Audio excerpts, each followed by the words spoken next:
টাঙ্গাইলের তীব্র শীত ও ঘন কুয়াশা থেমে নেই খেটে খাওয়া মানুষের জীবনযুদ্ধ। গৌরাঙ্গ বিশ্বাসের পাঠানো তথ্য ও ভিডিও চিত্রে দেখুন বিস্তারিত প্রতিবেদনে। বেশ কয়েকদিন ধরেই উত্তর টাঙ্গাইল সহ জেলার বিভিন্ন অঞ্চলে জেঁকে বসেছে প্রচণ্ড শীত। এর সঙ্গে যোগ হয়েছে ঘন কুয়াশা।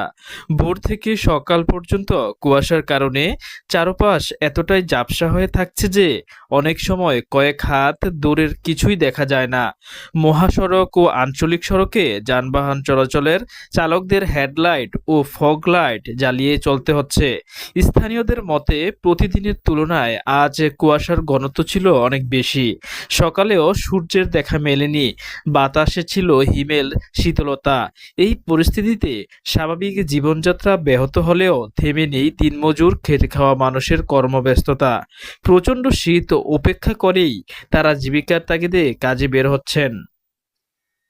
বিশেষ করে কৃষি শ্রমিক, নির্মাণ শ্রমিক, ভ্যান চালক ও ছোট ব্যবসায়ীরা সীমিত শীতবস্ত্র পরে কাজ চালিয়ে যাচ্ছেন। শীতের কারণে কষ্ট বাড়লেও জীবনের প্রয়োজনে তারা থেমে থাকার সুযোগ পাচ্ছেন না।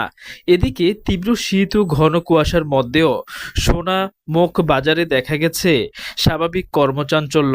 সকাল থেকেই বাজারে ক্রেতা বিক্রেতাদের উপস্থিতি চোখে পড়ার মতো। শাকসবজি, নিত্য প্রয়োজনীয় পণ্য কেনা বেচা কেনা চলছে নিয়মিতভাবেই। অনেক বিক্রেতাকে আগুন জ্বালিয়ে কিংবা গায়ে মোটা কাপড় জড়িয়ে দোকানে চালাতে দেখা গেছে। স্থানীয় বাসিন্দারা জানান, শীত যতই বাড়ুক না কেন জীবনের তাগিদে বাজার ও কাজকর্ম থেমে থাকে না। তবে তারা শীতজনিত অসুস্থতা এড়াতে পর্যাপ্ত শীতবস্ত্র ও স্বাস্থ্য সচেতনতার প্রয়োজনীয়তার উপর জোর দেন।